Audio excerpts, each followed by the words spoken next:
I am so thrilled that Cindy agreed to doing another video with us because I'm here sewing.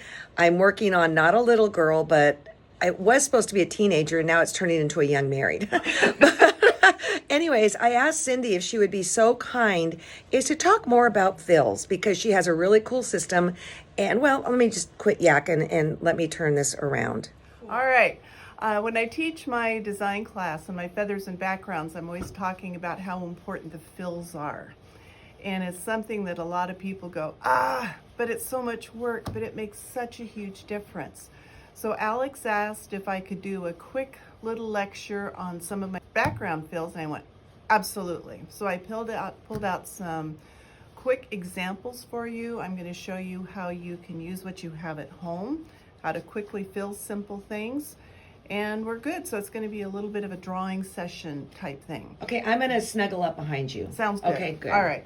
Okay, not an infomercial, but I do have my ultimate background set, and I've got, 6 different designs, 3 sizes each, and they're very basic. So we're going to be talking about some of those in the lecture that I'm going to show you. So your backgrounds provide your shadow. In order to get sunshine in your quilt, which is the part that catches the light, you have to have something behind it that's going to create texture and shadow. So this sample shows your primary design, a background fill, and it's okay, but it's nothing special. It's all the same value. But as I go through and I start adding fill, you can use a blending thread, you can use a contrasting thread, and you can see as we go around the difference that the background fill have made in that sample. So I'm going to move my light because that didn't show up very well. That's pretty good. Okay, good. Awesome. So here's the real deal. And I love the fact how it shows off the sunshine and shadow and being able to play with some of the threads because the thread choice is so important. Oh, speaking of thread, I use a thin thread for my backgrounds, mostly kimono silk or micro quilter. They're both from Superior Threads. Good. Okay, so we're done with that one. And 3 basic fills that I use in every single quilt I do are Freeform Feathers, repetitive straight-ish lines, and Pebbles and Bubbles. And you can beautifully quilt any quilt with just those 3. So we had to pull Ricky in. Here's an old Convergence quilt. Is that showing up? Oh, good. And it was quilted with kimono silk, and it's repetitive straightish lines and bubbles only. It's beautiful. And it still worked with just using those 2 simple things. And this is another sample showing how I quilted a basic pieced block. I've got Freeform Feathers, repetitive lines, and Pebbles and Bubbles. And it looks fabulous. Okay, repetitive lines also includes triple lines and babies, mamas, and papas in the backgrounds. So this is a baby we're looking at? Yeah, right there. Okay, there's papa, mama, and baby. Okay. You don't have to have the stencils. You can do it with your ruler. Cindy, how do you decide what to put where as far as baby, papa, or whatever? The space that I need to fill. Okay. If I've got like our little girls and teenagers, I'm in the babies. Okay. But if I have a larger space, then I'm in the papas and mamas. Cool. Okay. And so you can do the repetitive lines vertical. I've got a diagonal line cut through the stencil, so if you flip it, lay it down horizontal, you can get it going at an angle. Flip it again, and you can get a grid. So here's a triple line grid. And then if you're crazy about detail, you can go in and fill all those little squares. I don't know anybody like that. And then I did a really cool thing. I showed this on my quilt show episode with the little girls. Is I love doing these triangles for a border, And then I added my baby triple lines. I love how that come out. I want to do that one again, but it was a beautiful texture. So you can use those not just for backgrounds, you can use them for borders if you want. Grids, huge background, classic. The set comes with a 3/4 grid and a 1/2 inch grid. These are smaller, but if you mark every single line, you get a 1/2 inch grid. So I've got my 1/2 inch, and if I skip a line, then I'll have a 1 inch grid, skip 2 lines, 1.5 inches. So you can get any size you want. I recommend when you mark a grid, take it and turn it diagonally at a 45. Don't do grid work straight up and down. It eases the fabric in better and it looks better, especially if you have creative piecing. So you can lay that stencil down in the middle of your piece, mark 4 or 5 lines. That's all you have to mark. Then we're going to go down here, take your ruler, line it up to those perfectly marked lines and extend them out as far as you want. That way you get a 1/2 inch grid or whatever in all 4 corners. So a regular grid is going to look like that. And then you can take it a step further. Oops, sorry, thread. And I call this double grid, and you can half it again. Beautiful texture. And these are, I'll give a shout out, these are on cherry wood. Go to their website with your credit card. With your credit. Yeah, love cherry wood. I like to give them a good shout out. And this They is are the also- best. Yeah. Yeah. And so this is your double grid. I had the 1/2 inch grid in there and it wasn't enough shadow, so I halved it again. And you get a real pretty detail in there. Beautiful. And while you're here, I don't know if you can see, we're going to be talking about clams in a minute. Okay, let me get down here. I'm like right in your face. I'm so No, sorry. that's okay. But Okay. I've got baby clams in there. Okay. So that makes a good filler. Okay, scooting along. Okay, then you can take and fill your grid work with repetitive lines. You can get a basket weave. You can do it ribbon candy. You can do anything with a grid. So Cindy, like up in this area here, when you go down, do you just like stitch over or do you finish each time?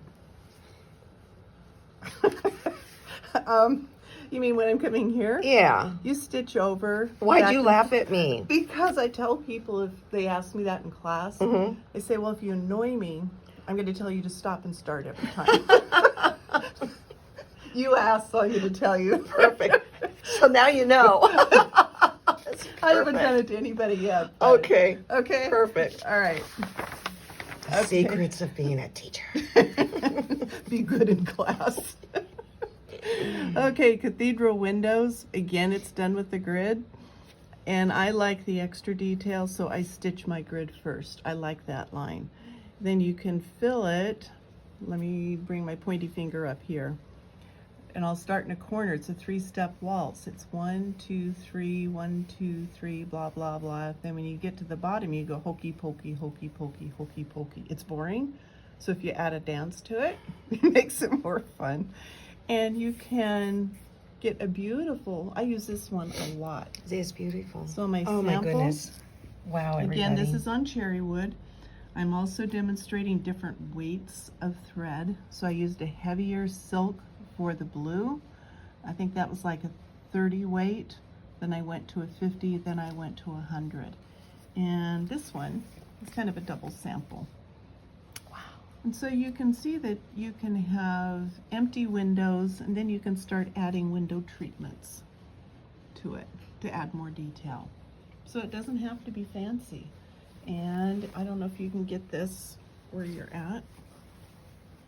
Where do you want me to go? Oh, Cathedral Windows. Oh, there it is. Okay. See it? And filled that Yeah. in. Nice. Okay. Oh, this was out of order. That's okay. This is live TV. Okay. So this was my repetitive grid. Nice. And this Wait, one I'm gonna look really close. Oh, and you the are lines good. The lines aren't straight. They're straightish. Okay. You get a better texture that way. Okay. Clams. You got papas, mamas, And babies. And babies. I Okay. love the babies. I do too. And when you mark your clams with a stencil, it's going to look like this. I recommend that you quilt your clam. Whoops, that light's in the way. Quilt them from the bottom up. And you want to kiss the head of the one underneath it. Dee-da. Travel on your spine or your seam and come back and do the next one. And that's a basic clam.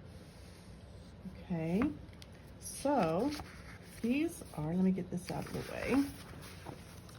These are the little baby clams. Gosh, they're so cute. Littles. Yeah. And, sorry, table's getting full. I'm sorry because I'm like right in your personal space. Okay, we're friends. Yeah. So this is showing empty clams. These have little wispies. Below, we've got ginkgo clams and Basketweave clams. Wow. We have our assistant moving things. Thank you, Wendy. Say hi. Hi. Then I wanted to show, I'm real quick here. I've got a 15-minute time. When I've already quilted my clams that I just showed you. I call these cathedral clams. You go back with the same thread or a different colored thread, and you can add little arches. Oh, this is so good. Da-da-dee-da, back and forth. And then this one, you're going to quilt as you go. I found this one on Pinterest. As you are quilting your clams, come down, you do the swirl, and back up. Isn't that cool? This is great for water. Then when you go back up to the top, gotta think about it. Travel on that and come. Are you seeing okay? Yeah. Okay. Are you seeing okay? No. Okay. You're doing a great job. This is going this way, so your little swirls are going to go in opposite directions. Wow. Okay. So cathedral clams. And Swirlies. swirlies. Isn't that cute? It's adorable. Love that one. I love Pinterest for inspiration. Quickly show you the basket weave. I included this because so many people ask about this one. And again, we've got, papas, mamas, and babies. Okay. When you mark it, it's going to look like this. This is an odd number design. So you're going to do 1, go over 2, and my word for myself is and 3. And then you can go 1. I'm going to show you 2 different ways. 1, 2, 3, 4, 5. When you have an odd number, you end up where you're supposed to be. Okay. And this will be 1, 2, 3. And if you say, oh heavens no, I'm not doing 5 lines, there's no way. You can do 1, 2, and 3.